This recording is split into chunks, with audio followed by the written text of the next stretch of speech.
Supposed to be live right now. What are they gonna do?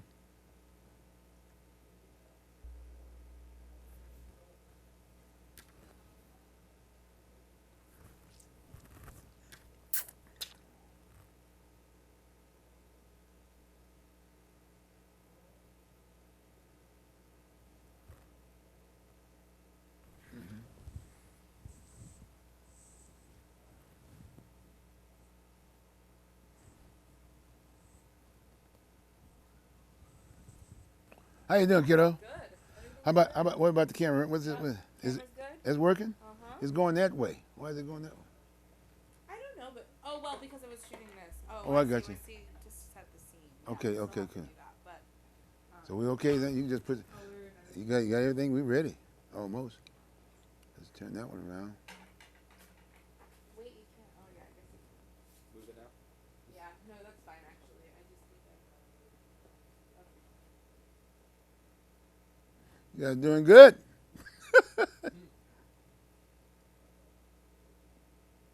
Cause you can turn that thing. You can turn that thing in there, right?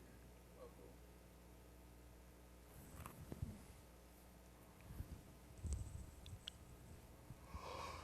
Yeah. Need some light.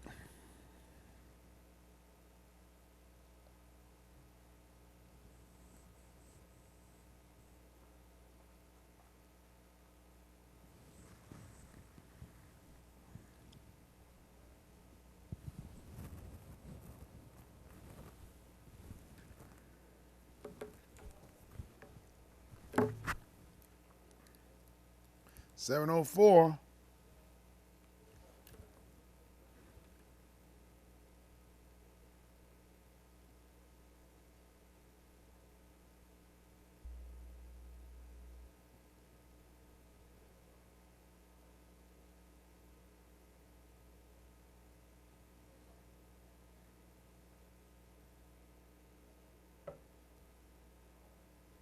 Steve, I just now got the Wells Fargo.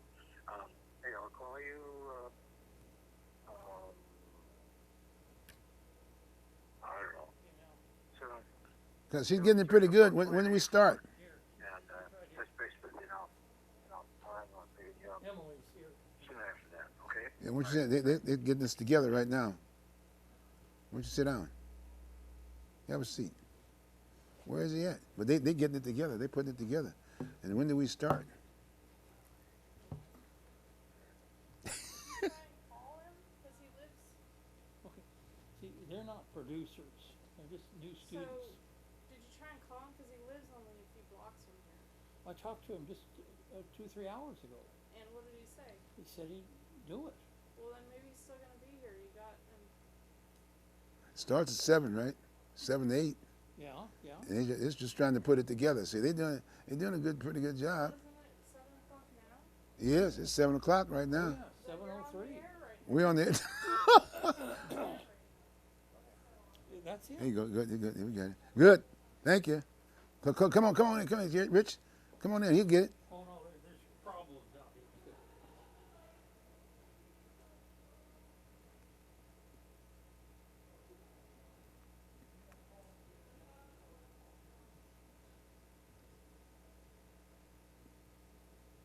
He'll have it. You got your book? Where's your book? Get your stuff right over there, buddy. Yeah. You need to get your thing going. You got to call them, right? You got to call them folks too. I almost know her number by heart. Yeah. I've done it. Cut my phone off.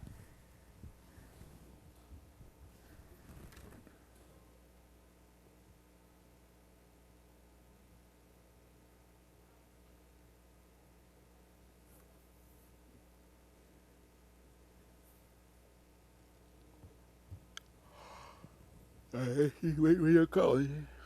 Yeah, we're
there. Yeah, that one don't work, but this one work.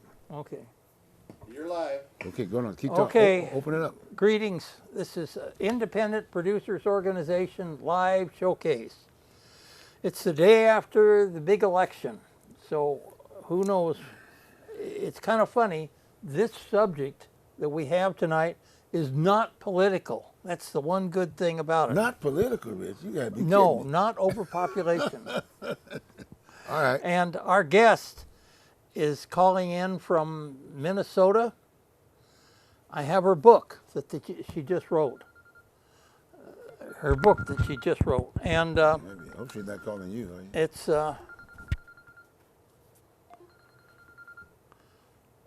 I have to ask, is she calling inside the studio? Don't see it yet. No, see, she's Do you calling have you. her yet? Because No, she's, nothing on the phone yet. She's well, calling you. she's buddy. calling me. Well, but you got to answer it to let her know. Okay. You got the wrong number. That's okay. We're doing live shows. Just be patient with us, folks. But Richard, we get it together here. Richard's gonna get together here. There's. You have to call her again, huh? You have to call her again. You want to call Well, her again? You want to call her again and tell It her doesn't do any good. She's calling the right number. which number? she called? 503 No, but she 288. called you. Yeah, she calls me because she can't get through here. You might have to try it one more time. Okay. And in other words, you think you've got her. We're ready to roll here. Yeah, Okay. but has she been able to reach you? All the lines are busy. They're cleared now. The lines are cleared now, ready for phone call. Okay, all right. Maybe she'll. She'll call again. You want me to call her again right now while you're doing that, or whatever? You can, but I'm hoping that she'll call in. You'll tell us if she reaches you, right? Right now, who won the election? I can't remember. Let's see. It's been quite a Guy while. behind the controls there. How can we remember anything that long? That, You got the, that far you got ago. you got these millennium seniors in here, you know, nowadays. Oh, I think you're better than that. What election? We're already elected, right? You and I, Richard. Okay. We're the ones. We got the. You know, this is important that she finally gets through here. Did you? He said all the lines were busy, and She.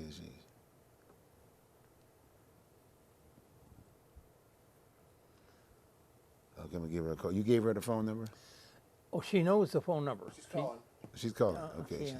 She's Remember, if we have a chance to calling. Well, turn this why monitor on, don't you make small talk and just kind of introduce it, what you're gonna be talking tonight? What are you gonna be talking about tonight? that's fine. Well, Okay, what you gonna be talking hopefully about? her book here. Okay, what is it about? It's called Move Upstream, and it's a call to solve overpopulation, and that means go to the top and try to find out the problem there rather than waiting to go downstream where all the problems are. And downstream That's- meaning that the population's already there.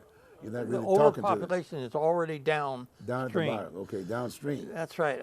You know, I wish I had, but I can still paraphrase it. Eleanor Roosevelt Okay. had this great paragraph where she said, if you prepared for problems as opposed to waiting for the problems to come along and be real problems, Yeah. it was the wrong way to do it. Well, that makes a lot of The sense. way was to prepare, Prepare first. yeah, and Okay. look to try to solve problems. Okay. And that's what this book is, dealing with the problems upstream, above, before they get down below and all that. But don't we have a problem, right? Or do we have a problem now of overpopulation at all right now? all Did over you the know? world. All over the world. There's over 7 billion people, Gee, and the Earth can really only sustain approximately 1 billion. wow. So you have to ask, should people really be having families and all that? Gee.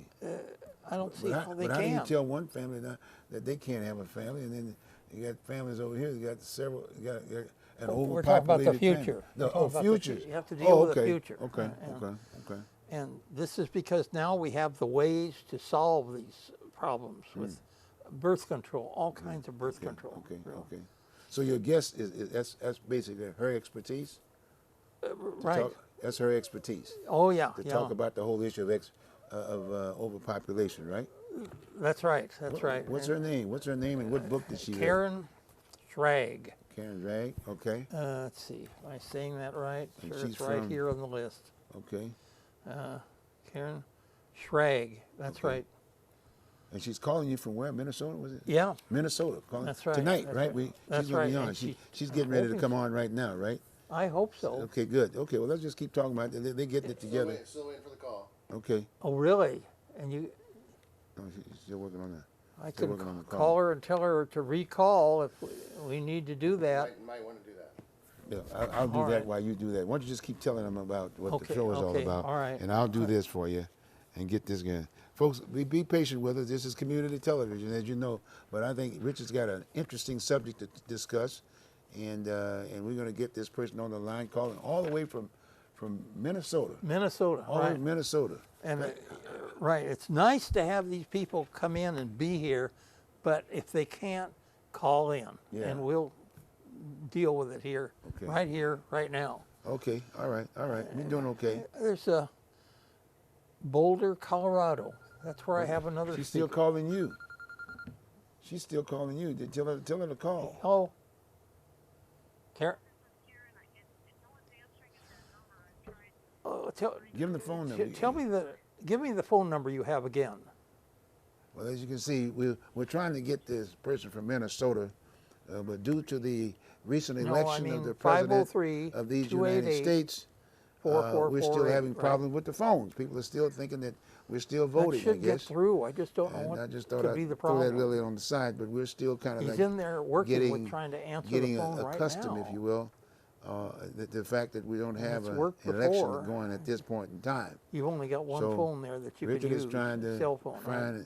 he's trying to get he's trying to get the Okay, guests well, on from redo Minnesota the dialing. so that we can have Go the for show. We'll be 503. talking about overpopulation, and she's an expert in that particular field. And Right. this is something that we're trying to put together. I mean, she's got a lot of interesting No, things that's to say. it. She's got The other one, she's there, written a the front publication, is the front desk, and that and, won't work. These are the she's ones that are written hooked a publication, and so we're going to have this studio discussion where she's going to be 288 4448. sharing some thoughts with us. Richard is going to ask her some questions, and I wish and then I could hopefully call you, but this will- I can call this you. will give My you a- phone won't get into the this will, line. so then you'll be able to get the studio. information in terms of what we're looking for. But right now we're still trying to get it together. Community television, folks. That's what we're all about. It's all about. That should get you And through. you got two top interviewers today. They're Millennium Seniors, and boy, I tell you, these guys are so sharp it's pathetic. Okay. Okay. All right, you got it going squared away. Jim, Okay. she's going to try again. She says. Okay. She says. I feel good about this one. Okay. And then we got Jim on the controls inside. He's a Millennium 2 senior. See, it means that he's still yet to get there. He's still orientating. But anyway, things are going well. Okay. Now let's talk about this book. Now, what's the title of the book? Well, it's Move Upstream. Move And- Upstream. What's funny is, some of these books, this is very recent. She Yeah, just did yeah. this. And I had to go to Colorado State University. Okay, she's on. Okay, you got her on. Okay, I think we're almost. We're getting there. We're getting there. She's on now. She's on. Is she on the loudspeaker there? Can we hear you? Was her name Karen? Yes, Hi, There Karen. How she you is. doing? Can you hear us? I can hear you just fine. Okay, I'm gonna give you to Richard. Richard. That's Bruce, my co-host. I'm Richard. Okay, we've been talking. So now it's your turn to talk a little bit and tell a little bit more about this. Again, we've kind of introduced your book already, Karen All right. Karen Schrag, and we It's want. it's okay.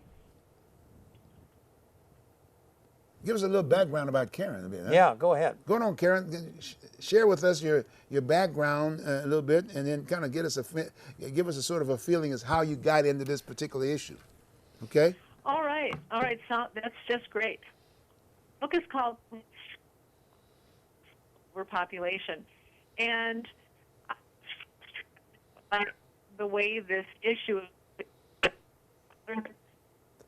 I'm sorry we're having a little difficulty with the audio, but Just keep talking until they catch up with it. How we doing? That's on her end. That's on your end, Karen? Hello. Fine. You look like we're getting in and out kind of a deal. He said, okay, just keep talking. Go on. She's on a cell phone. I will move outside. Okay, all right. To see if I can get. Sometimes my Oh, reception okay. is bad in Okay. the house. We assume the Let me weather's just- nice back there. Yes. Now, is the election over in your area? You're in Minnesota, you know, and I mean they still counting, aren't they, out in that area? Oh no, They're not counting no, anymore. we're done. You done? 1, 2, 3, Yeah. 4. Oh, Five. yeah, good. Okay, all right. Who got we're elected done. who got elected in your area, Karen? We barely went blue. You barely went blue. Okay, okay. so Hillary. It was So kind of Hillary. frightening. We lost our Senate at the state level. It was a very sad day. Oh wow, wow. Or- So Hillary Or is can still. you hear me? Can you hear me better now? Oh yeah, we hear better. Yeah, we a little better now. We better now. We hear you Okay. better. We hear better now. Okay, well, why don't you start off again about introducing yourself and how you got in this particular business and then the book you wrote, and maybe a little brief, and then we'll get down to questions, right? Okay, sure. Is that okay? Sounds good. All right. Yes. There you go. So- You got it. So I wrote the book Move Upstream, A Call to Solve Overpopulation, which was produced by and published by Free Thought House Press last November, because of my frustration of how this issue of overpopulation has been framed in the few handful of organizations who are daring enough to deal with this issue. The way I got into it was I've always been concerned about it, but I was working on issues that what I call are downstream, peace and justice issues, environmental education, all the kinds of things that I care about. But it just turned out that when I started directing my nature center in 1991, I met one of our neighbors. And one of our neighbors is someone you've had on your show before, David Paxson. Yeah. Right. And David and I became fast friends, and we discussed why I'm always feeling like I'm not really making any progress, kind of like a hamster in a wheel. Okay. And Right. he said, well, if you're not dealing with the source of a problem, then you're never going to be able to catch up and really have long-term success. So my book is about, if you want to have long-term success with progressive issues, making the world a better place in any level, you have to take the overpopulation Give it to him. issue into Give it account. to him. Okay. Keep going. Well, the important and distinction that we have made at World Population Balance has been that overpopulation is overpopulation, not population growth. That's one distinction we make. Okay. And we make that distinction because growth is just where we go from here. And the problem is worse than that. We have kicked this can down the road so far, and that means that we are about 5.5 billion people over our sustainable amount, according to people who keep those statistics, like Global Footprint Network. That's exactly right. When you measure our resources, we are way overpopulated, even if we never added another person this year.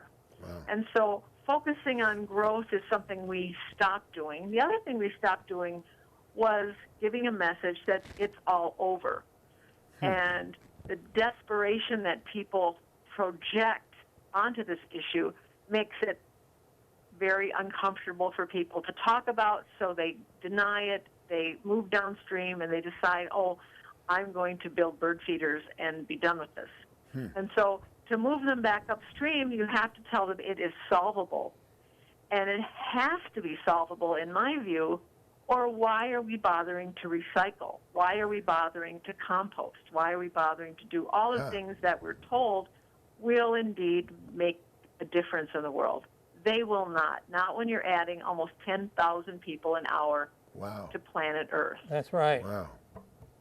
And so that awareness, awakeness, whatever we need, needs to come with a lot of hand-holding. because the first thing you do when you hear something horrible is to deny it and to avoid it and to get to a place where people say to me all the time, well, I just want to make sure I can do something that has some success. And I said, well, you can't have success because you keep making your own problem worse so many times by saying, for example, well, we'll just recycle plastic bags and we will have solved that problem. But tomorrow, there's going to be more people buying more plastic bags. You will have to recycle more. And it just is this never-ending battle of not really achieving long-term success. So I'm really basing my book on the different groups of people that have to wake up to this issue and start paying attention. Okay. Okay. Rich, go on. I, You got any questions? You want? no, Can I ask? that's Can I- exactly right. Okay. I'm. Do you know about the way they're having success in Thailand? I do. I thought that was very interesting. You talked about that.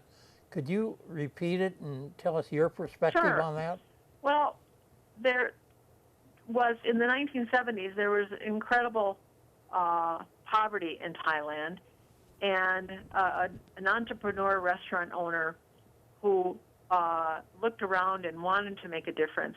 Instead of having a poverty program, a war on poverty, which would have been like our approach, he decided to start a family planning program. Now, this is in a very shy country, but he made sure that condoms were readily available, were encouraged to be used. There was a program called the Cops and Rubbers program in his own restaurant. He had his waiters wear condoms, stretched over their heads. Okay. He had them put into there is now even a fashion show of dresses that are made out of condoms. Anyway, Michai Viravalda, and I'm sure I'm butchering his name, but he is still alive. He is still, I think he has a lot of success under his belt because they were able to demonstrate that families would be wealthier with less children. They were able to demonstrate there would be less poverty, less pollution. Everything would be better with less children. And it really has been very successful. I think they went from something like 7.5 children per woman down to 1.5. Really? Yeah. And the GNP was actually increased. That's not to say that they got rid of all their problems, but as we like to say at World Population Balance, dealing with overpopulation won't solve every problem, but every problem will be stagnate unless you actually address it. So it is the gateway for success. Yeah, I love to hear about that. I think that's great. Now, is that the solution then, as far as this Highland, Well, this Thailand there from the apparently standpoint what of just she's condoms? talking about is people going out and talking to other people about Okay, about their, okay. yeah. Okay, but I'm just thinking though, in regards to the condom situation aspect of it, what other approaches did they take? Did they take things like, excuse the French, like sex houses or whatever, that something of that nature, or Planned Parenthood? sorry. Like, Did they do what now? did they do things like maybe like sex houses? In all due respect, where men and women would go, and in all due respect, just to have sex, I guess. Oh. It was more availability of birth control and the desensitization of that it was something bad. So it was availability. It was a lot of training of professionals. Okay. They're available even in taxi cabs. Cops give them out, as I mentioned. And so it was more that. Now countries that had that was done by a private individual. In countries like Iran, this was talked about in a book by Alan Wiseman called Countdown, where he investigated, I think, about 21 different countries Okay. and those different countries, what their situation is. Are they addressing it? Are they trying? And he mentions Iran as a country that the government really understood that their interest in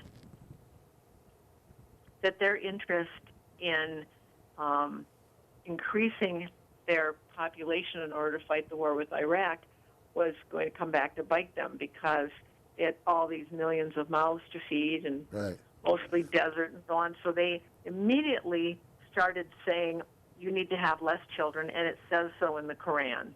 Okay. So they made it Oh, really? they made it religiously sanctioned, and they got all the people involved in the religious community involved to say, and they got their population ratcheted down very, very quickly. Okay. They put birth control on, in every rural area, very accessible, very easy, all paid for, all free, and it worked. And so we know.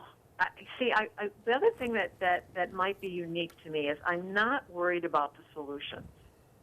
If you look at this issue compassionately and understand the math of it and understand what your goal is. What is your goal? Is to not go over the cliff of collapse where suffering and misery are abound. And so I know that the solutions are out there in the form of birth control. And they even invented a new pill for birth control for men.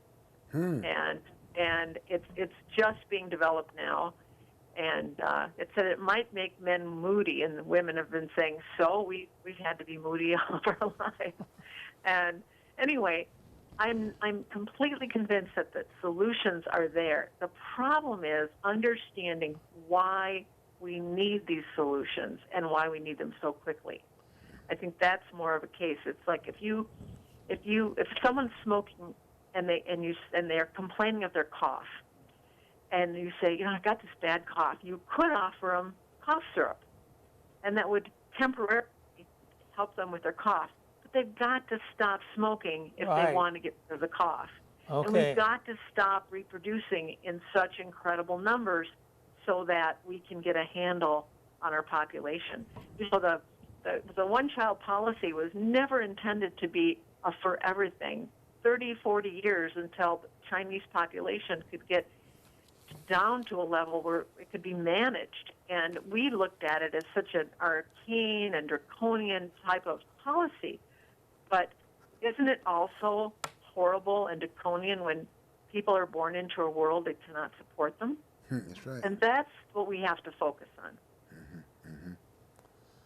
Well, I'd like to ask one of the questions, and that was that, what about this country, about the USA? I mean, in all due respect, politically speaking, the whole issue, in some cases, the whole issue of our free health, if you will, in our country, a person can go, anyone can go in and get free health. And a lot of times, that's another issue that we're in all due That's respect. another issue, We've been right. having undocumented workers that are just coming in, and all of a sudden they're having this birth situation. Right. And the kid stays here. They're still undocumented, but they can't say no or refuse these folks. What about the USA? How do they relate to the whole issue of overpopulation? I think what's really important is to break down the myth that overpopulation is an over there problem. In other words, it's always now the worst of it is, and most of the suffering right now is in and growth is in Africa, is in India, and still in China. However, overpopulation is a ratio of demand to supply. Okay. And so, in other words, you can be, and we are right now, overpumping our aquifers in the United States. That means we're overpopulated. That means that too many people are using our limited resources. Very few people accept that premise. Although it's provable, undeniably provable, that we are running out of resources in the United States. And the United States footprint is so much larger than anybody else's because we have we have abundance here, but our abundance is because of many, many reasons, because we've taken resources from other countries and we've we've made them our own. We've done so many things. So, to me, the immigration issue is not an issue. First of all, immigration is a symptom of overpopulation. When you're overpopulated relative to your resource base, your people are going to start going to where there's more opportunity. Sometimes they have to because of war. Sometimes they have to because they've been kicked out due to prejudice. So those things have been going on forever, but it's really accelerated by overpopulation. And when we say the Statue of Liberty, given to us by the French says, "Give me your tired, you're sick, Right. and you're poor." Right. That is a sociological concept. It's embedded in our culture and our nature, but we really need to line it up with our ecological possibilities. And we've overexceeded them. We've overexceeded our carrying capacity.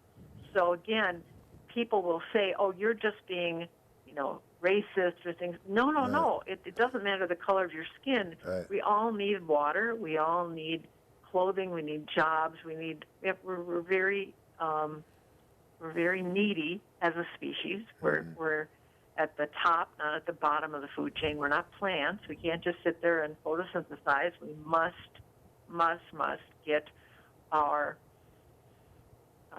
products from the earth, and we just ad nauseum think that we can just keep manufacturing cars and selling them, and keep manufacturing bike. Everything that we do is I don't think there's any one thing any of us can do in an overpopulated world that is sustainable.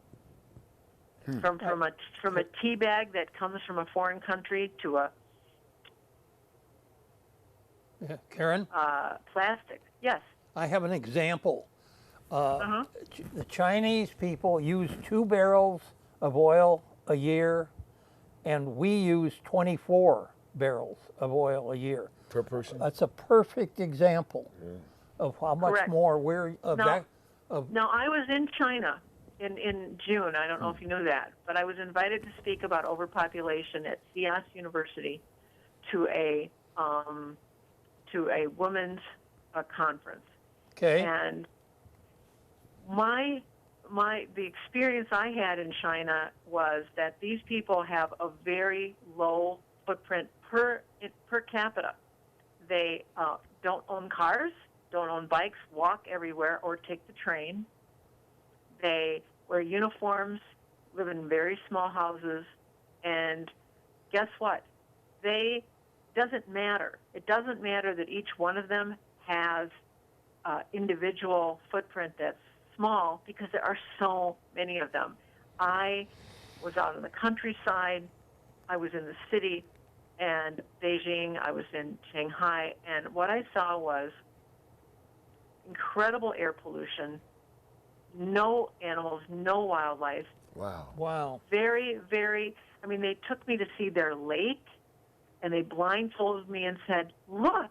And I couldn't disguise my disappointment. It was like a dingy drainage ditch, and that was their lake.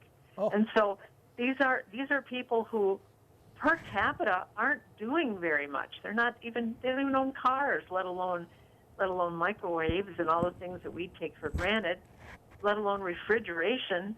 And yet they were so overpopulated. In a rural area, I just was hungry to see a squirrel or something. Wow. But during the Cultural Revolution, they told me that they put nets up in their backyards, and they said, "Eat whatever comes in the net." And so when you're 1.5 billion people in a country, that's a lot of mountains.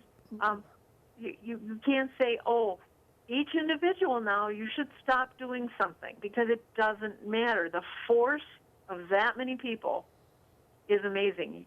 This week, I don't know if you saw this story, but this week, one train got delayed, and 50,000 people were stuck in this train station, and wall-to-wall people, total mess.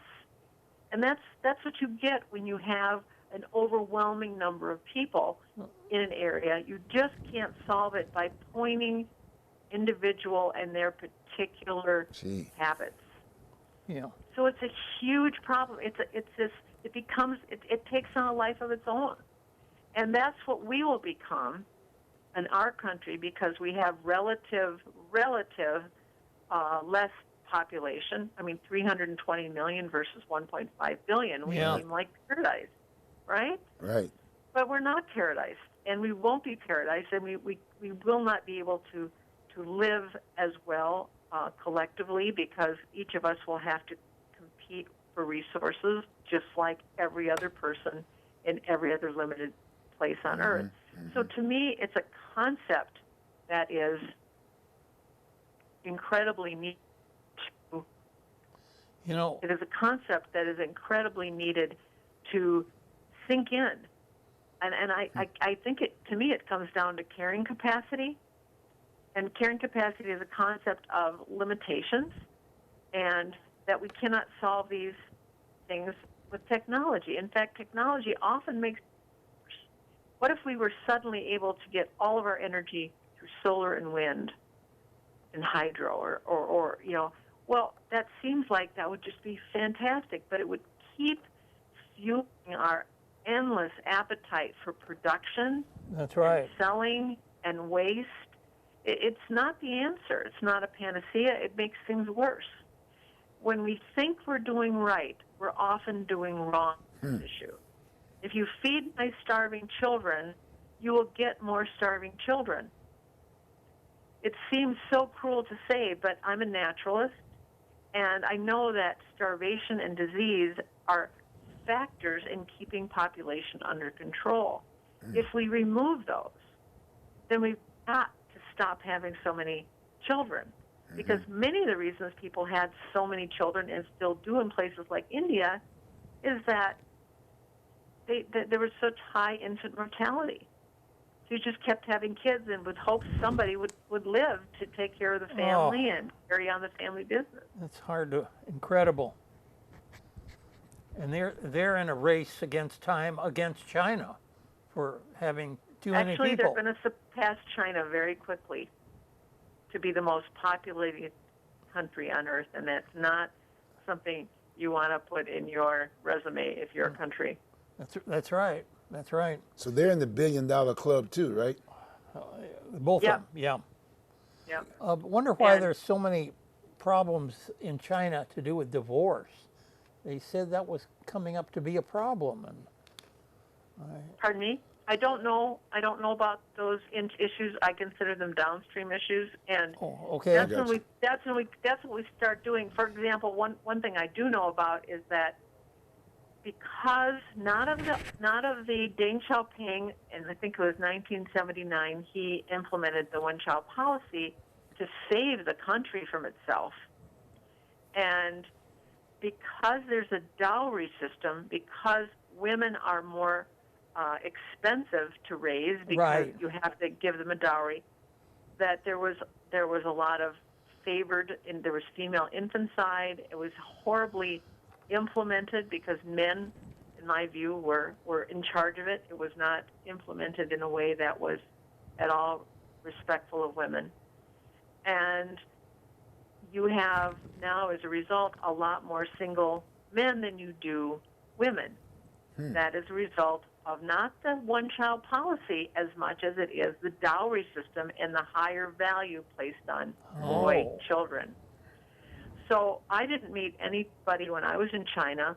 I didn't meet anybody who had only one child. Everyone had two children in their family, and they were about 8 years apart. And I asked them how they got around the rule, and they said, well, you hide out at your sister-in-law's house, and then once you have the baby, they let you keep it. And so people have been getting wonder. around. So it hasn't been a one-child Gee. policy that has been followed to the letter of the law. So China has been growing as a result of that. They're improving their medical services, but they're also getting our Western diet involved in this whole thing, which will probably decrease their longevity because our SAD diet, Standard American Diet, that stands for, is so bad for our health. Are they Karen, are they able to Yeah. see their problem? That overpopulation really is a problem. Are they able to see that as they talk to you about having 2 and 3 children out here lurking around? I think they are able to see it. I think people can get used to it. I mean, you can't believe how tall the buildings are that house these people. I call it warehousing of people. Just these very, very tall buildings. They seem to be 30 stories high, and that's what they think of as normal. So yes, I think they can see it. That's a very good question. But I think also people are they very much live in their own microcosm, in their own little world. And if they have a child, especially a girl, they want a brother for the sister. They want to think of themselves, who's going to take care of them in old age. Yeah. It's very difficult. I hang out with people who think globally on things. I can't watch a TV show like Jay Leno's Cars and not think that he is just burning up all this fossil fuel that we're running out of. Whereas a lot of people are going to look at the show and go, "That's such a cool car." Right. I see it. I see things in a global context, and I think it's very difficult for an individual rural or even city-dwelling Chinese woman or man to understand their responsibility for having 1 or 0 children, because it's just, even though it's policy, I think without that policy, I think they would have been in much bigger trouble as far as starvation and things years ago. So Karen, let me ask a question in regards to the Sure. same deal. I want to come back, i.e., to the USA. I don't know why I just keep focusing Sure. on that piece. Sure. But again, Sure. what government agency respond to this concern? You know what I mean? Who's responsible for that piece? And then the other thing is that what are we doing for in this country? What are we doing? Do we recognize the problem? I would say the answer to what agency is responsible for it, I would say none are taking responsibility that Wow. I'm aware of. None, 0. The issue has been suppressed since Paul Ehrlich in his book and others that have written since then have been demonized, put under the rug. No one is saying we're going to deal with overpopulation. In fact, the other thing I expose in my book is that green organizations, including the Green Party, including just name any of them, have not made this a centerpiece of their messaging. And I think that's very, very sad, because they're giving the message that just send money and we'll send you this little nice bag that says I gave you the Nature Conservancy and we'll take care of it. We'll save nature for you. Now you've done your penance. You've done your job. I do believe people care about nature. I do believe people want to protect it, but I don't believe they understand the full ramification of the human footprint and what it's doing to biodiversity, what it's doing to water supplies, what it's doing to all these supplies. So in this country, I think we have a very hard time seeing us as 150 million people overpopulated already, Wow. Yeah. which we are. Now, there are a few groups. Numbers USA is a group that does work on this issue. My trouble that I have with them is they are so focused on being anti-immigration that they, in this just yesterday's election, did say that they kept talking about how Hillary wants to let in all of these immigrants. And Right. I wrote back and I said, right now you're assuming that Donald Trump will be successful in any of the things he says he's going to do with immigrants. Right now you're aligning our issue with fascism, and that isn't going to win any points, and it's a terrible, terrible strategy. So there are organizations trying to focus a lot on. There's also an organization I've written for called Negative Population Growth. They focus on the U.S. and they focus on our population has to go negative rather than not in attitude but in numbers. Now, they really focus on that. But to answer your question, government agencies, no, but there are nonprofits working on this issue, and there are nonprofits focused strictly on the U.S. The reason that World Population Balance focuses on the world is because we believe that we're all interconnected that way. We're all, when I spoke on this issue in Belize several years ago, Belize actually has a stable population because of what they call a brain drain. But because Guatemala has an overpopulation problem, people are going into Belize as sort of a valve. So as you see, we believe everything is connected, and until we understand this whole concept of carrying capacity, we're like a cat chasing its tail. We're not really focused on the right issue. Let me ask you, you know how on our taxes for here in this country, there's deductions for children, right? Correct. What if they removed all those? Wouldn't that be? That is a definitely a policy that could and should be changed in my view, because the taxes are set up again under the assumption that you can have as many children as you want as long as you can afford them, and we will give you a tax deduction because we know children are expensive. So it's a very what we call a pro-natal approach. And in jest, I have said sometimes, I said, you can have as many kids as you want. The first child won't cost you anything. The second child will be $10,000 additional tax. The third child would be $20,000. But go ahead, you can have as many children as you'd like. I like it. I think this tax. You're right. The tax code set up to encourage it would be very doable. But I think, see, what I'm not worried about policy. I think it could be done. What we have to do first is change our cultural story. Our narrative is all cattywampus. It's all focused on the wrong narrative. It's focused on the wrong. It's not ecologically based.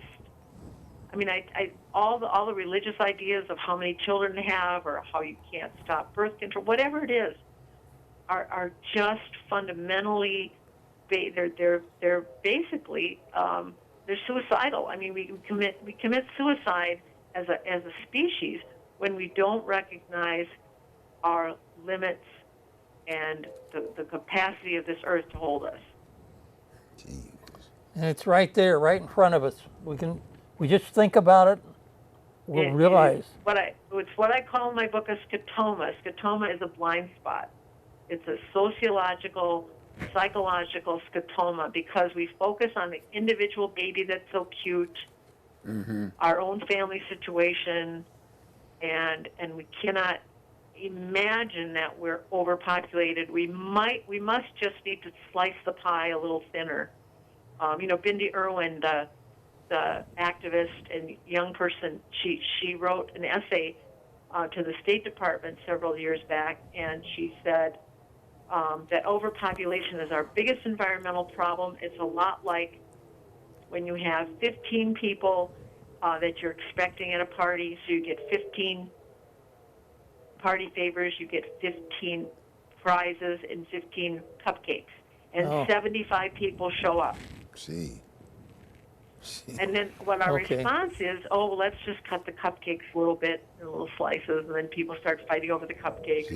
And I thought there was a really good analogy about that, because once people understand that, they suddenly just go, well, then why would I make it worse? In other words, we have this whole thing about there's too much government. Well, guess what? Look at every city from every size. When I first started teaching in the 70s, I taught in a little town called Ipswich, South Dakota, a town of 1,500 people. You can bet that their rules for their little city could fit in a phone book. And then I moved, and I lived in Aberdeen, South Dakota, 30,000 people, and there might be, several tables worth of rules and government regulation to govern those 30,000. And then I moved to Peoria, Illinois, 100,000 people, probably more now. But I'm sure then the rule book could maybe fit into a garage. Gee. And then from there, I moved back to my hometown of Minneapolis, and their rules, probably could fit into the Library of Congress. It's a big city. You need more rules. You need more government when you have more and more and more people, just to make it work. It's just what you need. So the people who don't want government, they better figure out how to have humanely less people, because it gets to be a huge juggernaut, a huge, agencies, bureaucracies, all the things we hate, at least I do. One area, another area that's sort of common here, kind of taken commonly here, is the whole issue is the fact that there are jobs that Americans don't want to do. So consequently, we need more people here. Annie, can you comment to that? Yes, I do have a comment to that. I think there's always some truth to these perspectives. There are people who have said, look, I've tried to hire local people to pick my strawberries and the only people we can get in, and sometimes it's even temporary, is to ship in workers from other countries who are very hungry for work, very hungry, period. And sometimes those people don't stay permanently. Sometimes they kind of depends on the situation. So it is a very real issue.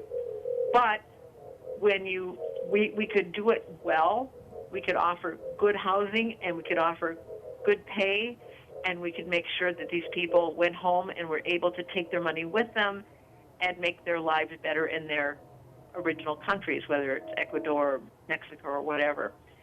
We tend to take advantage of people like that. We tend to not give them good housing, not give them good health care. That should all be part of our system. If these crops are important for us to pick, we've got to figure out ways to do it, but always under the umbrella of understanding that we have exceeded our carrying capacity in the United States to house, clothe, feed, and give water to more people. Once we understand that, I just don't think the policies are a problem to figure out. Well, that's talking to this same area. When you think about the overpopulation in our criminal justice system, these are folks that are sitting there, no work at all, and right. There are so many ways to solve so many. I mean, you're thinking like have them go out and pick the crops and things like that. Yeah, I mean that's the old chain gang idea back in the day. I used to see them when we went in the South. They did that.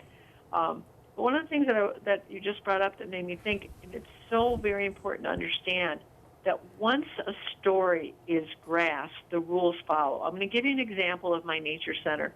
I run the Wood Lake Nature Center in Richfield, Minnesota, a lovely spot, something that I'm very, very proud of. I work with lovely, lovely people. And for years it bothered me that we had so many cigarette butts on the trail. People would just throw their cigarette butts out. And as the story of, we also believe in people's rights to do what they want. I have a right to smoke. That's part of our Jeffersonian individual democracy. But it was always frustrating to see those, and also scary when we have years of drought, when it's dry and you think you might start your forest on fire or your cattails, and getting fires in bogs is very problematic. But the point is that the story of how bad smoking is for your health, for public health, and secondhand smoke really took hold. It took a while, took a long while, but we finally got it that you don't have a right to pollute my air in an airplane. 40 seconds. In an indoor. Okay, well, that's right. That's all right. Wow. And you don't have a right to do that. So right now, we passed a law that says you cannot smoke anywhere outdoors in our nature center, in any of our parks. Karen, and, yeah. we come to a breaking point here, and Sure. I want to sum up. You wrote the book, Move Upstream. I've been, about 1/3 of the way through it. And Okay. Name is Karen Schrag, and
worked out on that phone call.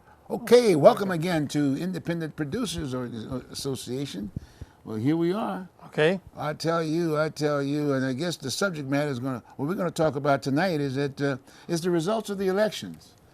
I mean, I know everyone is just feels so calm, and they weren't stressful during that particular period of time. Right. I mean, it was just great. I think Nobody even gave a thought for 1 no year. thoughts whatsoever. And I think my response has been the fact that since I'm a millennium senior, it doesn't bother me. I've been around the horn for a couple of times. Rich, you fall in that same category, right?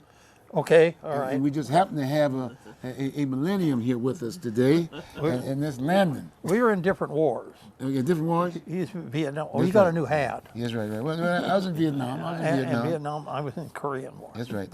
So they got us going pretty good, Right. you know what I'm saying? But the fact, but anyway, we got Landon Kroll, and Landon's been on the show before with the Oregon Voters Digest. Oh, And okay. yeah, Oregon Voters Digest, and we were talking politics during several recent elections, if you will. But this was the mother lode of them all. Yes. The presidential election. Right. The president, that's the mother lode of them all. It was sort of a one of a kind. We had 2 millennium candidates, Yes. right? Either one of which would have let's see, as far as age wise, frankly, they would have been the oldest. They'd be the oldest of presidents Right. that would have been serving. Either one, and one of them did. And so, but the fact of the matter is, there was some very interesting concept, and I'm just going to sort of lay out this little front part. I remember we've gotten very sophisticated in regards to our media. You got me? Access. We've got our high-tech phones here. Everybody has a media today. Everyone has a media, and you can Google Right. anything, background, whatever you want, if you will. I mean, it's just out there. But when you start thinking about this particular presidential election, I think from day one, when we were even start thinking about the idea of it's coming up,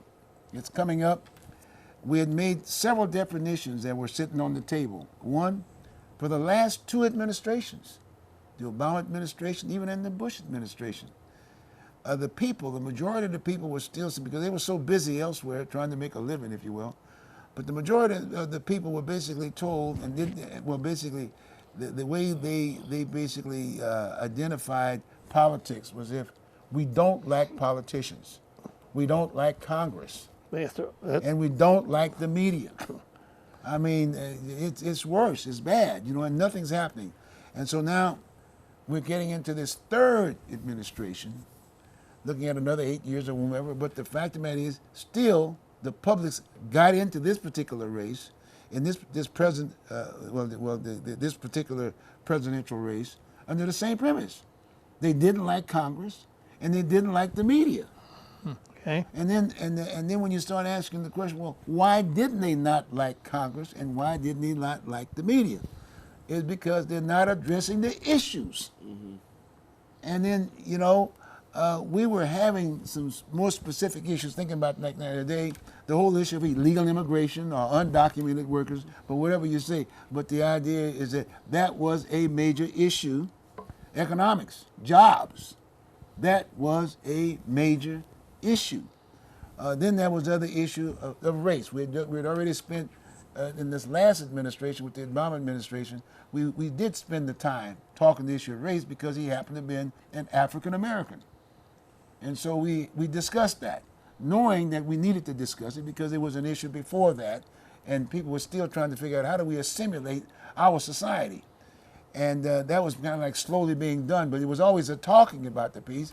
And after you had the reinforcement of it with the movies and all kinds of things and music and all kinds of, and it was separated only in that area. But we did discuss the issue of race during that particular time. So now, that was another major issue. So now, if those were kind of like I just used 3 of them because the economics and whatever. But if those were the major issue, you would think, okay, now we're getting ready to get in this presidential race, and here are the major issues, and we're getting ready to run. The 2 major parties get involved in the deal, with 2 third parties getting into the deal, and so where are the issues?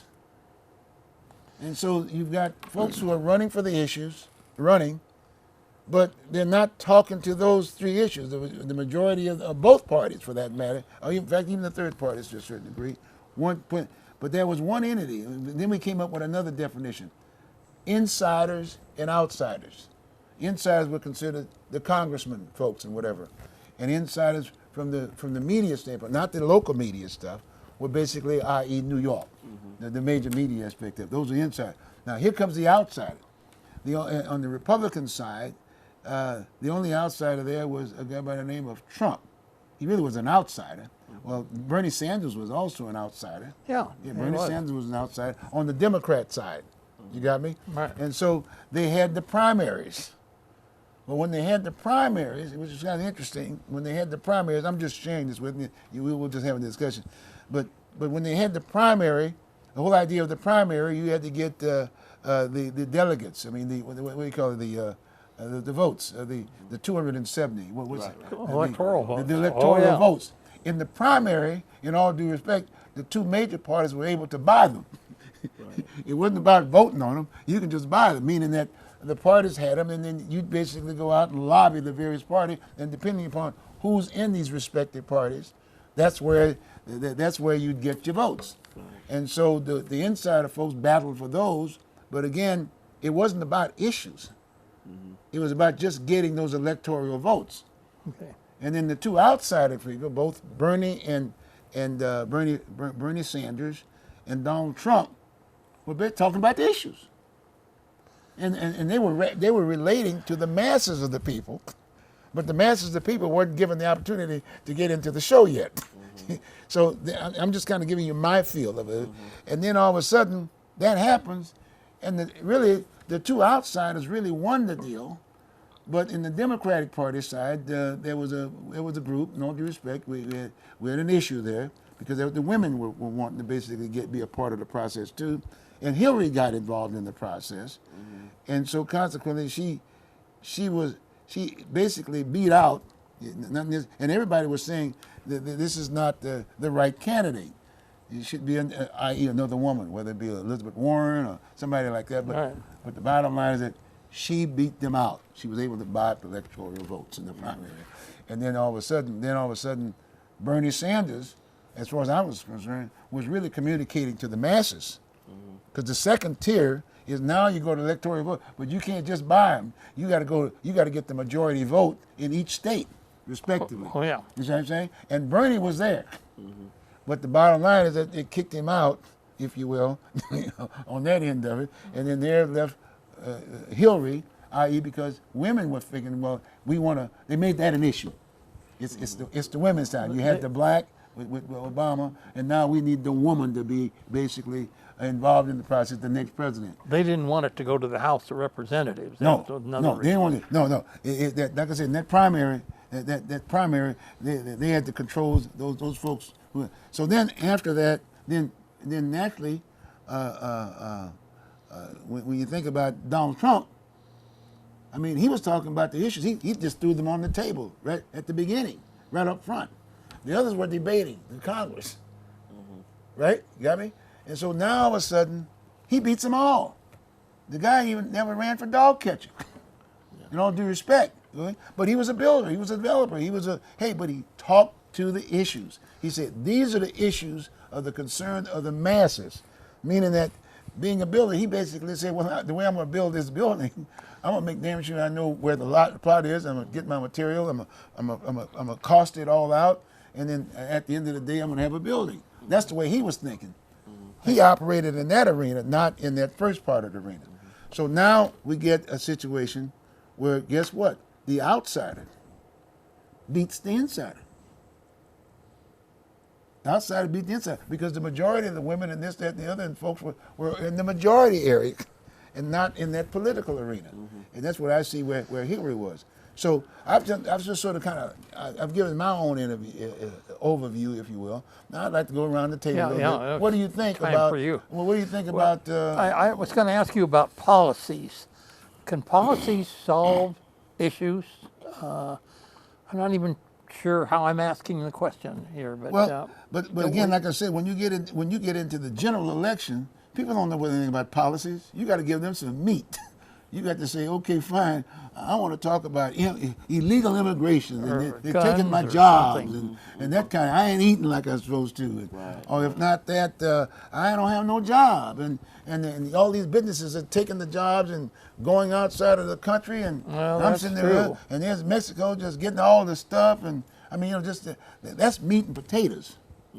Is they don't care about all this sophisticated, the gestures and how do you look and how do you present yourself. People say, I don't want to hear that stuff.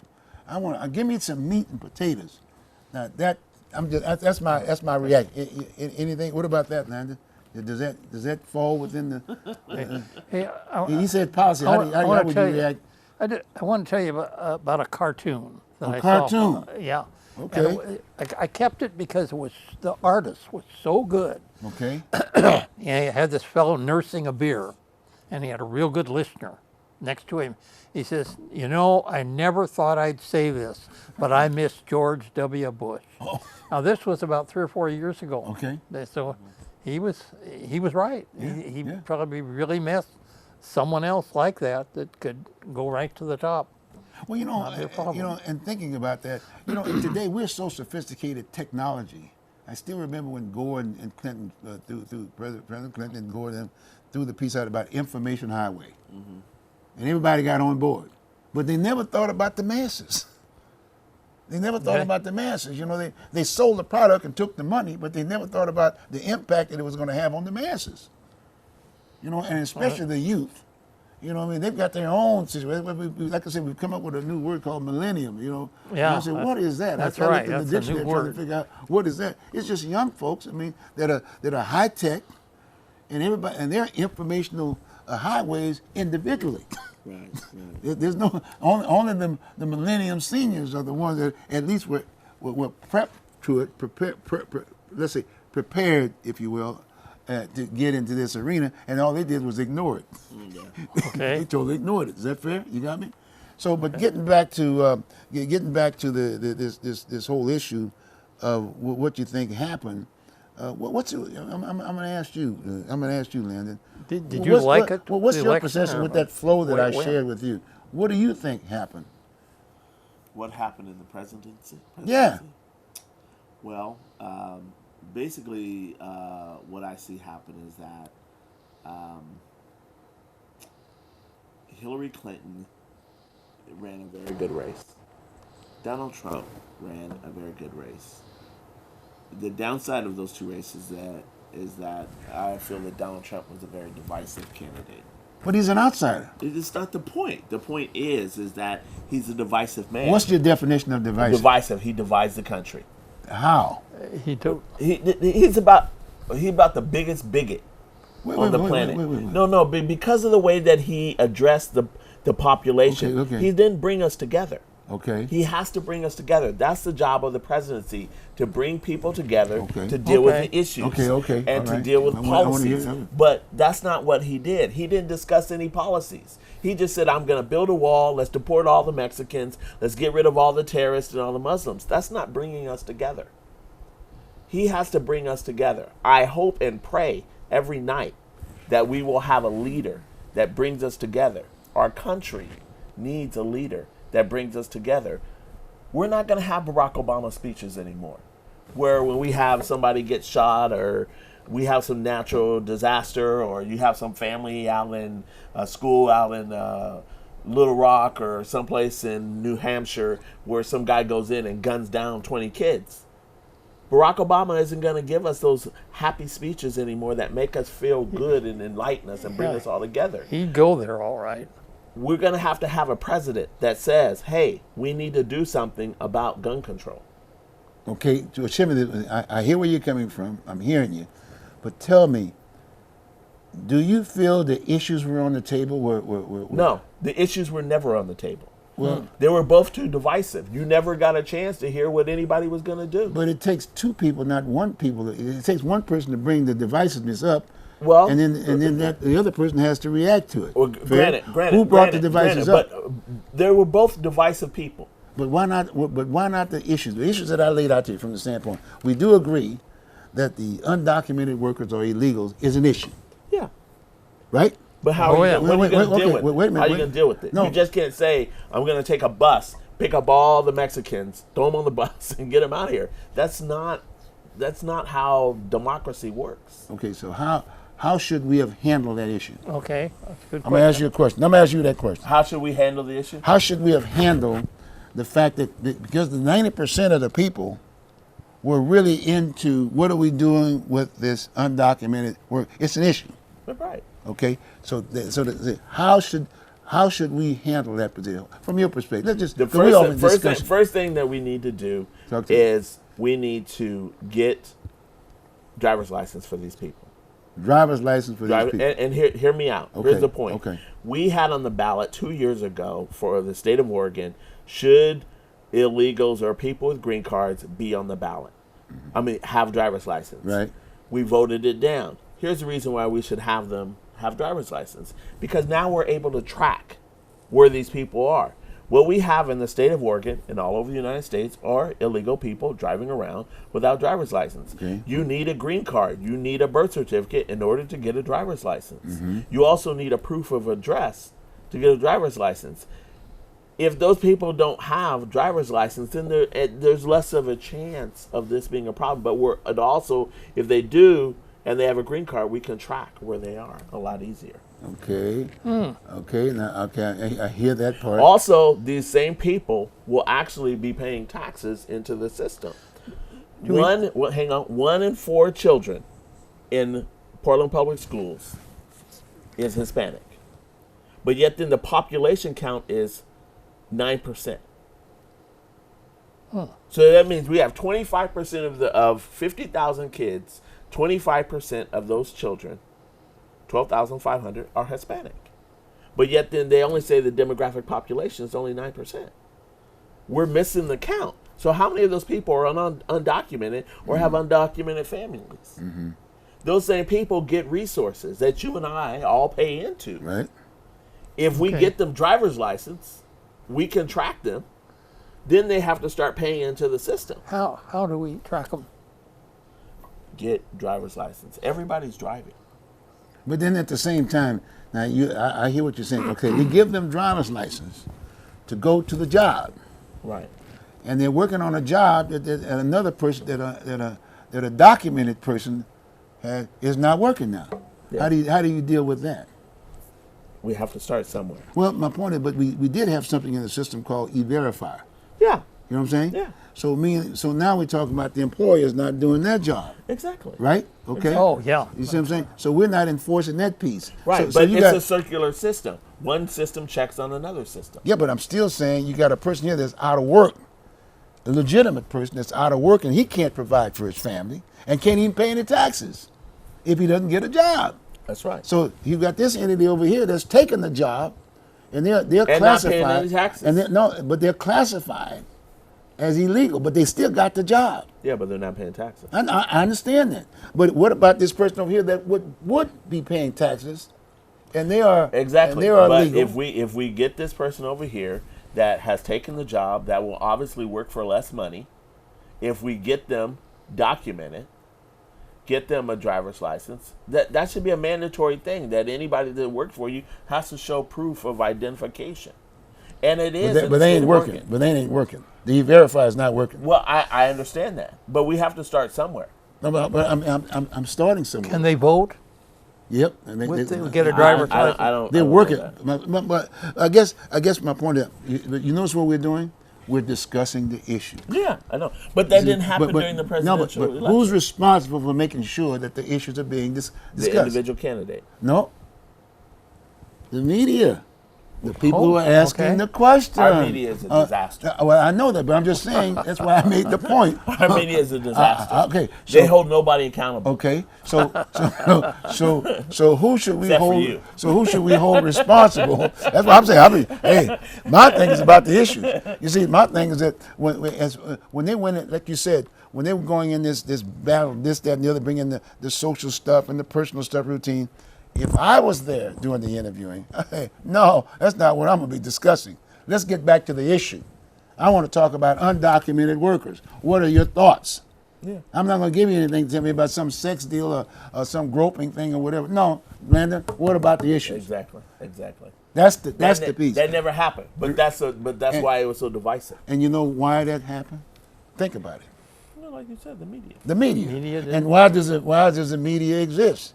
Getting the ads. I mean, this is a bonanza period for them. Oh yeah. They get the ads. It's It about the is, money. yeah. It's It was- about the money. It was a year and a half of tabloids. It's about the Right, money. right, Yeah, but it was about the money. I know, it's a year and a half It's, of it's the tabloids. old golden rule. He who has the gold rules. That's right. The That's money, right. That's right. right? So, Right. so I'm throwing it on the media, but at the same time, I'm saying it wasn't local media, but it was media across the board because it's a bonanza period. Because the fact of the matter is, you got to buy an ad. It's as if to say, look, you can't get your message, Landon, if you're running for office unless you have an ad. Well, what do you mean? Well, I want an ad because Richard over here is lying about me. No, Richard is lying about me. You guys don't print anything. Well, you buy an ad, you can. We'll tell you. If we had better media here in our own city, Yes, but we got problems here too. that's what I'm saying. But it's still a bonanza period. You know, this is the only. During an election, the only time you can lie all you want, say anything you want, is during this period right here. Fair? And a good example of that is I'm gonna throw something else out on the table. This WikiLink aspect of it. Okay, they played the deal about the hacking in aspect of it, but they couldn't specifically say, is it this? But they just pointed a finger and said, hey, so and so did it. The Russians did it. The Russians are coming, Yeah. or the Chinese are coming. They did the hacking. Okay, and then I said, well, wait a minute, hack what? Yeah. Well, they hacked this email that I hacked this email that I did. You know what I mean? The person did, and they said, well, okay, they hacked the email. So I'm interested in one thing. Did you write the email. the email? Right. Well, but the media didn't say. They followed up on that and said, did you write the Yeah, email? we never got to the bottom of it. No, why? Why? Because of the ad again. Yeah, no, they You got didn't the do money. their job. You cut off the whole deal. You know what I'm saying? Yeah, they didn't do their See, job. They didn't do their job. See, so I'm just throwing it out. We're just having a good No, no, discussion no, no, aspect no, of it definitely, because definitely. because the outcome, as far as I'm concerned, would have been an outcome. But we got to deal with what we got to a certain degree. But it still comes down to the issues. Right. You got me? The issues are at least the issues were documented. You got me? Yeah. Because whether one say this or not about this outsider named Don, I'm thinking about Donald Trump, he did specifically identify those three issues. I mean, I'm just done. Yeah. He did those three. So my point is that, but he was an outsider. He was listed as outsider. The insider didn't want to talk about the issue. That's the way I'm looking at it, the three issues. And then you had the media that was part of that those two entities that we the public didn't really represent the public.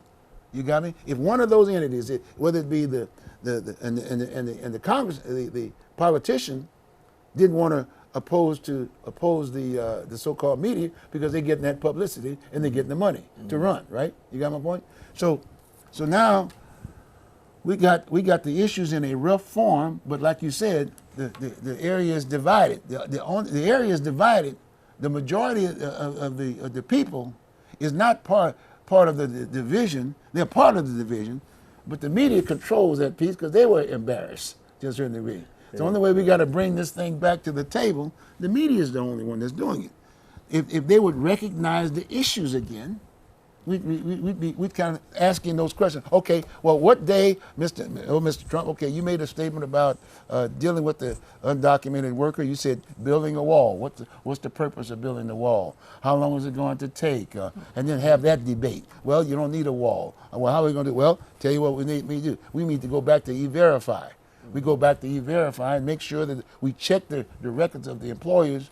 And if in fact they made a mistake, they screwed up and whatever, guess what we're gonna do? We're gonna fine you X number of dollars. We do relate under the economics of that dollar, that almighty dollar. Yeah. See, so my point is that having a discussion about that issue, having a discussion about the jobs. What kind of a deal? You said that you're gonna be able to get those corporations back here, those blue collar businesses and whatever, to come back in this country. Well, okay, how are we gonna do that?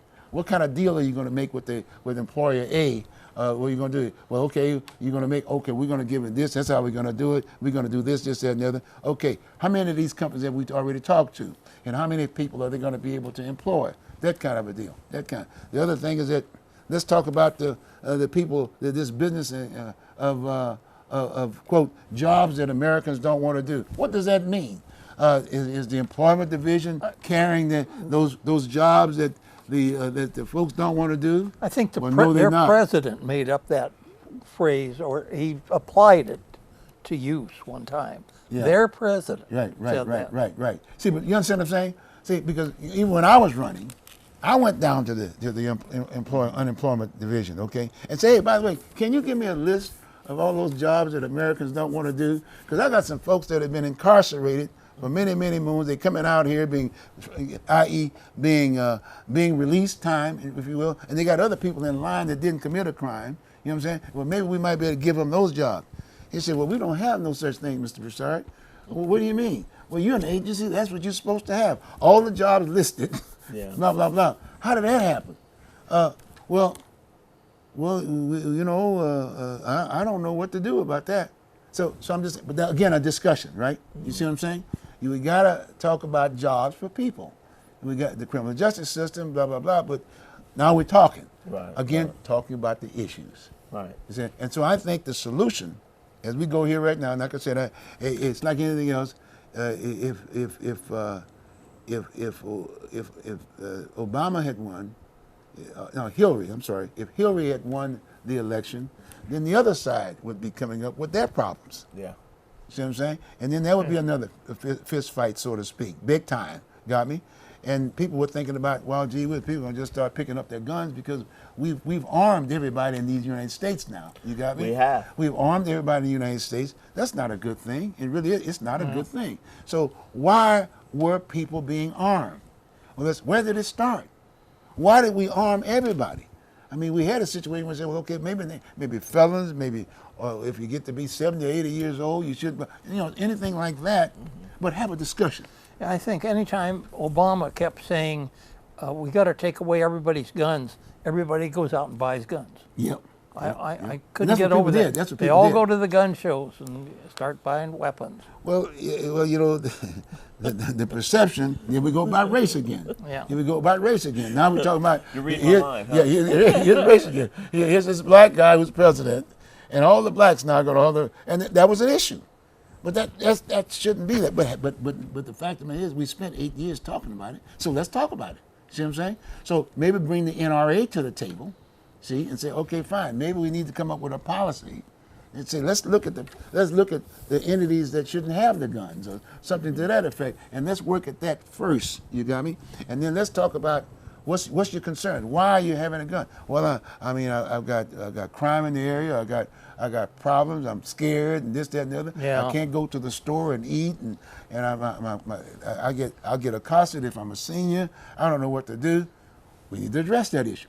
So how do we address that issue?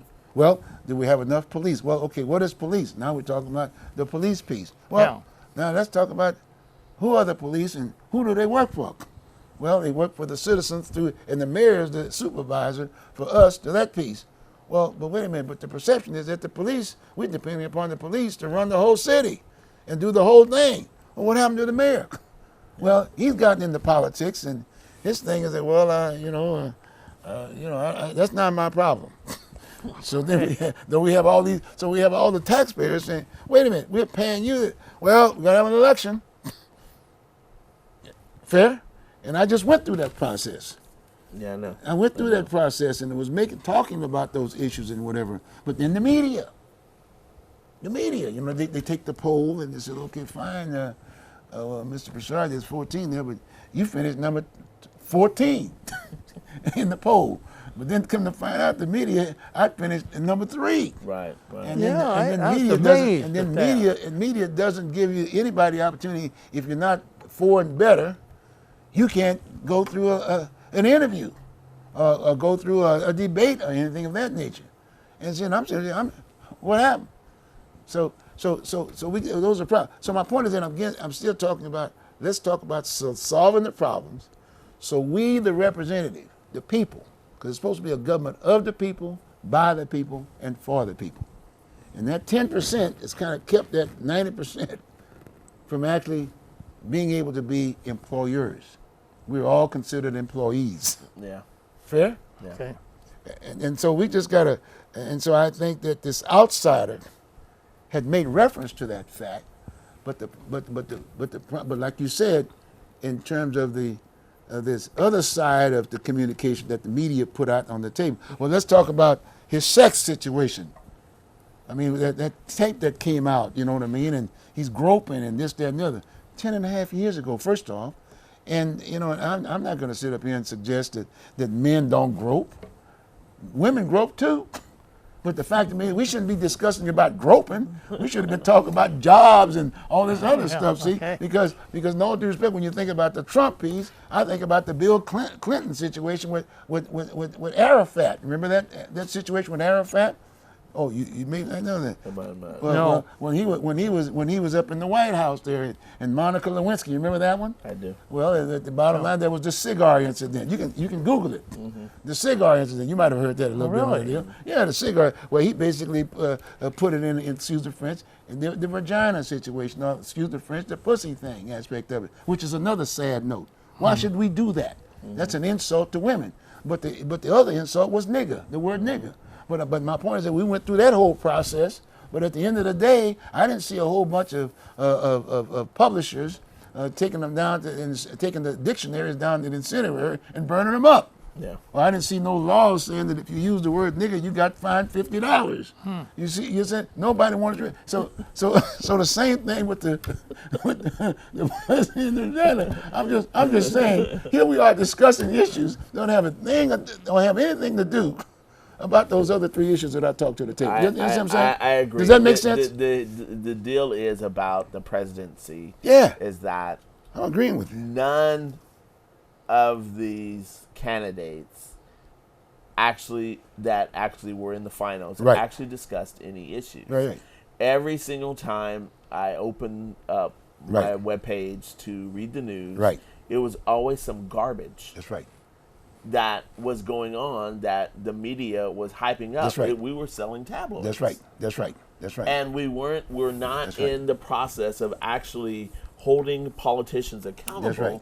for their actions. That's right. That's the job of the media. We've gotten away from that so much so that it has left everybody in the world vulnerable. And who owns the media? The 10%. Not the 90%. Yeah, exactly. You got that, right? Exactly. You got me? Exactly. But the media, we buy their papers. We support them with Yeah. their advertising. Yeah. Right. We do that, and we have to stand up as a country and hold people accountable. Holding politicians accountable for not talking about the issues Right. is very, very important. Yeah. The problem that we're all going to have is that things are going to happen. Right. And after it happens to us, then we're going to say, how did that happen? That's right. That's right. That's how the financial crisis That's happened. right. Yeah. Okay. George Bush gave us, $625 every 6 months just to appease us and get us a little down the road, while they were actually creating funds that actually bet against people that they would lose their home. No one paid attention to that. The catastrophic effect of that will go on for the next 2 generations. Because those same people that lost their homes, after they lost their homes, sure, their kids grew up, they moved to someplace else, and they said, hey, well, I want to send our kid to college. Well, you can't send them to college because you lost your home, and in order to get out of the deal, you had to file bankruptcy, so now you can't get financial aid. And then the reason for that is that, remember I said 10% control. Their thing is that, well, if you educate them, all of a sudden you're going to have 20%. Well, we don't want any competition. But this country is built on capitalism. The country is built on the backs of slaves. But understand what I'm saying. But it's still capitalism. true. Free labor. No, I'm Free agreeing. labor. But see, slaves just don't, from a historical standpoint, today don't just look like us anymore. Exactly. Exactly. They look like everybody else. That's right. They look like Richard. They look like me. They look like Oh, everybody. yeah, okay. But so here's what Thomas Jefferson said. The tree of democracy must be refreshed from time to time with the blood of patriots and tyrants. Okay. When you continue to oppress people, you force the country into a place of where you will have revolution. I've never heard of his name. Why didn't he run for office? He's dead. We're always citing history. Oh, he- But it repeats itself. Yeah, but my point is that we go so progressive. You know, hey man, we go 3 steps forward, we 2 got steps back. weapons. We don't have a musket anymore. You know, shooting one round. We got bazookas. We can just push the button Hey, nowadays. man, I mean, I hate right to put now it- we got choppers. Well, you know, we kind of like, you know, making it somewhat easy because there's a lot of stressful folks out there. Yeah. There's a very lot of stressful folks. Again, in all due respect, Richard and I are very fortunate. We do a talk show, so our minds are constantly, we're interviewing folks. We're learning sure. and we're keeping the mind. It's the same thing with you. I know you're a businessman, but again, you're busy. You're doing things, but at the same time, though, you're part of that distraction piece. I am. Maybe not as much as we are, because we're doing these other things, and we know a little bit more. And plus the fact, the age factor. Like I said, we're millennium I know. seniors. This is We're not the regular the seniors. wisdom. Yeah, I'm sitting at you know the what I'm table with a lot of saying? wisdom. I Yeah. hear about this today now. This is the first I hear about See what I'm saying? millennial seniors. So right I'm, here. so I'm saying it ain't all lost. No, it's and, not. And what I mean, I'm gonna throw this on the table, and I want you guys to take the ball on this piece. Okay. All right. We got, like I say, we had an insider and an outsider. Okay, we had Donald Trump, and a lot of folks say, I don't like this guy because of other sources, whatever it is. You know what? But the fact of the matter is, that fight, that divide routine, in order to solve the problem, they're gonna have to force be getting together on the issue. So we're gonna solve some problems. Yes. You got me? And I think that's good. And now at the end of the 4 year, for the male standpoint, at the end of 4 years, as far as I'm concerned, he's going to do his thing, and at the end of 4 years, somebody else is going to come up there. Maybe the woman may come up this time around, and then Hillary's standpoint, the woman will come up and say, well, we better get an outside candidate, woman to come up and run. If on the other hand the two entities don't solve the solution and get the best of the litter in each one of the parties, you know what I mean, to run for office again. So I'm thinking for the next 4 years. We have a president. We have two presidents, because Hillary is still there, because the women are still upset about the fact of what happened to them. And what about us? This glass ceiling thing. I mean, it's time for us. Well, that discussion is going to be happening during this next 4 years. I'm throwing it on the table. And then after that 4 years, then we'll have another election. And if Donald dittos and dot all the I's of the issues that I just threw it out to you and solve those issues and brings those businesses back here, and people are working every day, and we have a wall. We don't have the wall. We can keep that money because in all due respect, you can rest assured, and it's a fact. You think about it. When you think about, he laid out what he was going to do with the wall. He's going to ship them all back, the whole 9-yard routine, and there was no expectation he was going to win. They said, no, he ain't going to win. Now that he's won, you can rest assured a number of these folks they're moving now, as we speak. They can say, I don't want to get caught in this situation. Plus the fact, I bought a house, I bought a car, and whatever. I better go on and sell it before I get the notice, because people might be picking me up tomorrow. So, but that's the mind. That's the setup aspect of it. So there's a plus to a certain degree, because we say E-Verify can't work. It's not working. So now it's going to start working. Then all of a sudden he says, well, I'll tell you what we're going to do now. We're going to go back and check those E-Verify and check those records. And if any business is caught with illegals in the deal, guess what? I'm going to fine you first. And give these people an opportunity to go back. Maybe they can go on and basically sell their products or whatever is necessary, and then go back, let's say go back home, and then reapply the old-fashioned way. Because we just had a show on overpopulation. And a lot of folks don't know we are overpopulated. But the bottom line, we're not addressing it. There's no government agencies that's talking to that. Their whole thing is that no, we just need to have more kids, and in fact we got jobs that Americans don't want to do, so that's what's going to justify maybe giving citizenship for 11 million.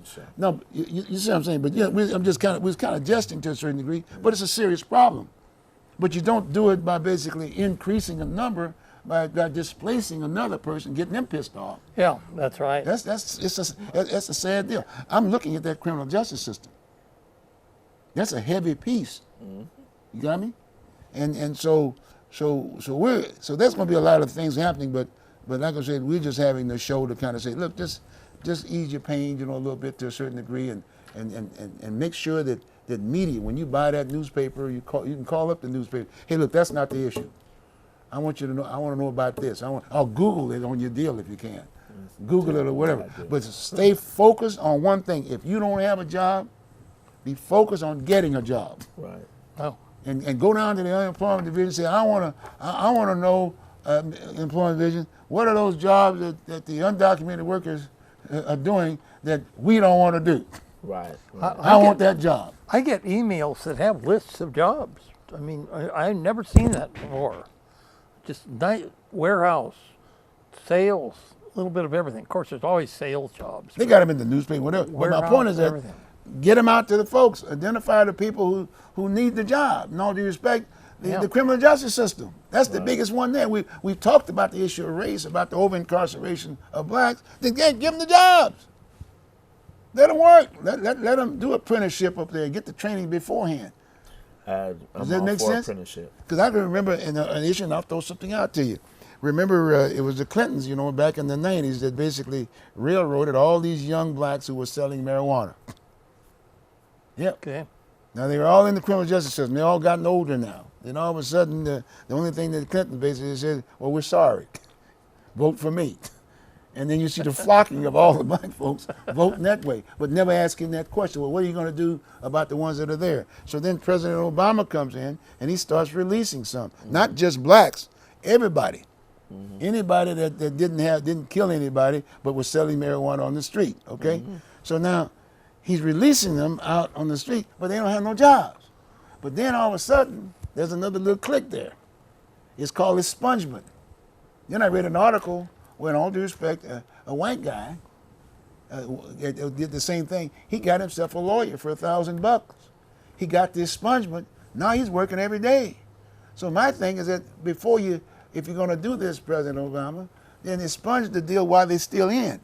Yeah, but you know as well as I do. $1,000 ain't nothing compared to the kind of money if you we don't spend. have that kind of money. No, that's what I'm saying. I'm saying If you don't he have should that kind of money. I'm saying that the president should have applied the $1,000 while he was still in the institution. Get the expungement before they leave, so therefore they can get a job. But how do they know they're going to leave? No, I'm just saying. No, he basically released them all. He released them, not all. I of know them. I know he released He a lot released. of people. They're out now, Yeah. and they're looking for work. Yeah. And we read the. But don't you think that they'd rather be looking for work than being in prison? What do you mean? They commit the crime. You do the time. I understand that. Yes. They want to look. They want to come out anyway. I mean, hey, look, I'm Yeah, out. well- I'm out. But they need a job after that first 6 months. Yeah. Hey, buddy, that's you right back in the same deal. Because you got heat, I know. and they're gonna break in your house while you up there working on your business. Bummer. They got heat. You're right. All right, everybody got to eat, because that's really the definition of anything, anybody. I can always break it down to the dollars. It's about eating. Right? But I'm just saying, we need to look at some of those things. No, I agree. Yeah, I agree. that's all I'm But trying to those say. things were discussed. Huh? Those weren't discussed. No, they weren't discussed. But I'm just saying, we're discussing them now. I'm just saying, let's force the issue. Yeah. We did go through a process. We didn't shoot a whole bunch of people. People didn't get shot. No, they mad, and you drink, have a drink. You talk about Trump, you talk about Hillary, you talk about this, that, and the other. And, okay, all right. But at the end of the day, we're not shooting anybody on the wall or anything of that nature. See? So we're going to solve the problem. But to keep the thing going straight, stay focused on the issues. And how do we get people focused on the issues? Keep having shows like this, having discussion, and saying to them, have the Good. same discussions. Have the same discussions. Don't just rely on me and start targeting me or whatever. Look, I already ran for office and told you exactly what I was going to do, right? Yeah, that's right. You did. And they said, no, hey, we're going to select this guy over here. His name is Ted Wheeler. That's right. And you look at his resume and you look at my resume, and I got solutions. And he doesn't. But that's okay. But he got elected because he had the money. Yeah. Oh, And he had the okay. media. And I'm not knocking him because, hey, he's got that right because the system say, hey, if I can spend all the money and I get elected, I may not know nothing, but I'm elected. And then I'll find people around me and buy folks, right? Put people around me to run the office. That's kind of like the way the system is right now. Yes. And the public is saying, we're tired of that. Yeah. I'm tired of it. Here I am. I've given probably a third of my life to try dealing with issues I know you have. in the city of Portland and the state of Oregon. You know, in all due respect, I'm not a Republican, Democrat, Independent, or nothing. Excuse the French. I use the word. I'm just black. I'm just saying. No, but I'm just. My point is that I'm trying to say is that that's the perception. Oh, okay. That's the All right. perception that's out there, and so I'm still working towards assimilation. Right, right. Where we black men, but that's the future. You know, that's the Right. at some point. I hope I can live there, just like I lived to see the first African American president. You know, that kind. I hope to be around to see the first woman elected. You know, that kind of. But hopefully, at the end of that whole minority, because all of these folks were minority, we can be all in one. We've assimilated. You see what I'm saying? It'd have to be someone like Margaret Thatcher Margaret Thatcher. to be president. It's going to be a while before there's another woman. But we got to find something. There's got to be women in this So area. there are several out there. Who do you think would be good that's in Congress now? That's in Congress? Yeah. Well, I don't like any Congress. Anybody Well, with Congress in the front of them. I know, but who do you Give me a one. You got one, you know? I think Elizabeth Warren would make a great I've president. Yeah, Certainly well, heard yeah, that yeah, name a lot. Yeah, you know, she's the one that was hitting into the banks, you know, the banks, and she was really into the banks thing. Okay, okay. But excuse the French, but she's just like a Don Quixote, you know what I mean? You know, you got a lot of folks that have gone through the system to get where they are. You got to give them an out too. You just can't just wipe them all out. You got Right. to say, wait a minute, I earned this business this way. Well, Trump makes the good point about the fact, well, I want to see your taxes. Well, you're a developer. I'm a developer, and he said, wait a minute, I'm following the rules that i.e. the people did through the Congress. I'm following the rules, and then he said, well, we just want to give it. We want you to give it to us anyway. Well. He felt those rules and they were lobbied because guess what? I'm not going to tell it in that whole tax situation is how he does business. Yeah. And I was a developer, and He didn't provide any taxes. No. But my point is that in there, the IRS got the whole thing, but the system said it's okay to do it. That's why he still could have provided them. No. He's still a businessman. You're not going to be there you're not going to be there the rest of your life. I totally agree. I'm but not going to lose. If you're running for president, No, that's what you say. No. I'm running for issues because I got some concerns too. that is an issue. How do we know how integrous he is? Do what? How do we know how integrous he is? And he'll put it right back to the media and say, look, you a bunch of crooks. You a bunch of crooks. I'm just saying, we don't know how integrous the man is. Well, You can't provide your taxes. Where your money is where your heart is. okay, let me put it this way. There's no such thing as no man or person is an island. Okay. If you just where you sitting right here now, Okay. if all of a sudden you were running for president, they'd be after you. Oh yeah, I know. Or Richard, or me. Yeah, I know. I mean, and that's so bad. My point is that why don't you vet it on the front side? They vetted on the front side. He dotted the I's, crossed the T's, if you will. And someone brought up the deal about the taxes. Well, where you want to spend it? The system said it was okay to do it. So if you said it's okay to do it, change it. Every person that's ran for office has provided their taxes. What? Every person, every Yeah, president. but understand, but every person that was running for office wasn't a developer. Okay, then you divest yourself from your development and provide your taxes. Then change the rules. Well, they always We don't- change the rules. No, but there's no rules right there. I'm just saying, but if you do change the rules, then the next round, they'd have to deal with it that way. I think Go we're ahead. just about done. We about done now? We're just about done, and we need to say what we mostly you've been the people that ran for presidency didn't get into the issues and involve the That's right. media That's right. quite like they should. That's right. So those, I think that's a lot of the summary of what we're saying here. That's right. Okay. Now, one thing for sure, I want to thank our crew for Yes, let's do that. for. I want to thank Landon for being here with us. Hey, you know what I that's mean? right. We like this millennium situation. You know what I'm Okay. saying? And That's we right. want people, and we want people to, in all due respect, to do just what we're doing. Make sure you bring some millenniums at the table. Just don't be a bunch of right. old folks sitting at the table. But if you can get some millennium folks are old folks good. like us, no, but millennium old folks. So we Okay. got to get This is the. wisdom. Thank you very much, Okay, man. See what he said? He said Okay, we got about 30 seconds. 30 seconds already? Well, Well, I want to thank you for being with us, man. That's Thank right. you very having much. me. And like I said, to the folks out there, please get around the table and talk about these issues. that's, Okay? That's right. That's, Back to what you believe in, my old friend George Page used to always say. Okay? oh, Are we done? well, We got a couple more seconds there? that's just about what it is, about 2 seconds. About 2 seconds. Well, I think he'll let us know when we're. Okay, you'll let us know? I think about 55 seconds. Are we about done? We're done? 1 minute. 1 minute. 1 minute. Okay. Okay. In fact, I think the people in the control room, there's one guy that I know, I want him to run for office. I'm going to support him. He's a very wise person. Yeah. Very wise because he tapes us and he picks up what we're saying, then he goes out and does his thing. So we got him. He's pretty well trained now. We're gonna get him to run for office. He's an outsider in the control room. Okay. All right.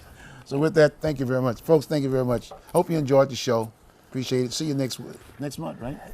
First Wednesday. Yeah, First Wednesday? that's right. First That's right. Wednesday of the month. Okay. Take care, folks, and check me out on Oregon Voters Digest Yeah. this Sunday. That's right. 4 to Don't 5. forget your 4 to 5. show. 4 to 5. Channel 11. Okay. Have a good one, folks. You're pretty Take care. steady with that show. Oh yeah, I got to do that.